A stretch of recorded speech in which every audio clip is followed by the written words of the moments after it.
নামাজ। বিশ্বনবী ইন্তেকাল করবেন, রূহ বের হয়ে যাচ্ছে, দুই তিনটা শব্দ বললেন, এর মধ্যে একটা ছিল সালাত। সালাত উম্মতেরা নামাজ, নামাজ, নামাজ ছেড়ে দিও না। আমা মালাকাত ঈমানুকুম।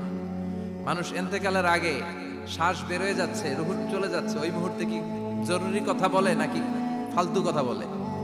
সবচেয়ে জরুরি কথাটাই তখন সে বলে যায়, ঠিক কিনা? কথা বলেন। বিষ্ণু বলেছিলেন নামাজ। তাহলে এই সালাতের গুরুত্ব আছে না নাই? সর্বপ্রথম এই সালাতের ব্যাপারে in the day of judgement আমাদেরকে প্রশ্ন করবে কে?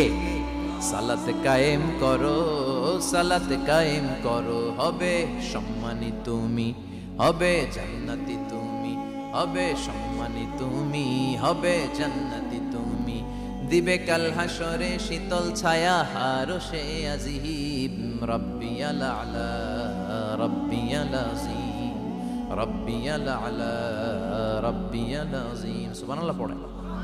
এজন্য নামাজ, নামাজ, এই নামাজ যাতে মিস হয়ে না যায়। সব মিস হতে পারে, নামাজ মিস হতে পারে না। আল্লাহ তুমি বুঝার তৌফিক দান করো।